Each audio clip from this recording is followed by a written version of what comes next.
Օրագիր Նյուզը շարունակում է ուսումնասիրել եւ իր ընթերցողներին ներկայացնել Հայաստանի Հանրապետության բարձրաստիճան պաշտոնյաների ունեցվածքային հատվածը, որը տեղ է գտել նրանց գույքի եւ եկամուտների տարեկան հայտարարագրերում։ Այսօր ուսումնասիրել են Գեղարքունիքի մարզպետ Կարեն Սարգսյանի եւ նրա կնոջ Նելի Խաչատրյանի 2023 թվականի հայտարարագրերը։ Որպես անշարժ գույք Կարեն Սարգսյանը հայտարարագրել է համատեղ սեփականությամբ մեկ բնակարան Ռուսաստանի Դաշնությունում, որը նա ձեռք է բերել 2013 թվականի հոկտեմբերի 14-ին։ Բացի այդ, նա հաշվետու տարվա ընթացքում 2023 թվականի հոկտեմբերի 17-ին Կոտայքի մարզի Ջրվեժ համայնքում ձեռք է բերել հողամաս, որին տիրապետում է միանձնե սեփականությամբ։ Տարեվերջին բնակարանն ու հողամասը պահպանվել են։ Շարժական գույք ավտոմեքենա Սարգսյանը չի հայտարարագրել։ Նա 4 միլիոն դրամը գերազանցող 12 միլիոն 500,000 դրամ արժեքով թանկարժեք գնում է կատարել, որը Ջրվեժ համայնքում գտնվող հողամասն է եղել։ Սարգսյանի բանկային հաշիվներին տարեսկզբին եղել է 1 միլիոն 910,715 դրամ, տարեվերջին 1 միլիոն 126,934 դրամ։ Նրա կանխիկ միջոցները տարեսկզբին կազմել են 12 միլիոն 500,000 դրամ, տարեվերջին 4 միլիոն 500,000 դրամ։ Վերջինիսի դրամի հաշվին տարեսկզբին եղել է 28 դրամ, որը տարեվերջին զրոյացվել է։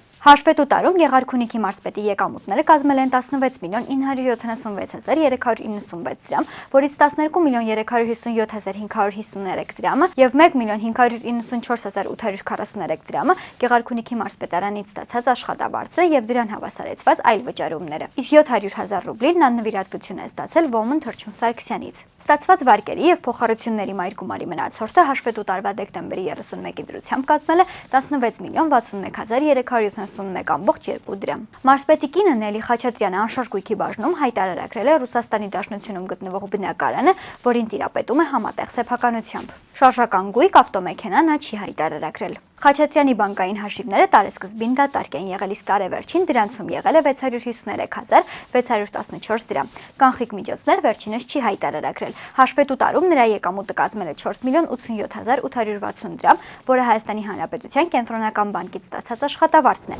Ստացված վարկերի եւ փոխառությունների մայր գումարի մնացորդը հաշվետու տարվա դեկտեմբերի 31-ի դրությամբ կազմել է 17 միլիոն 767,546,56 դրամ։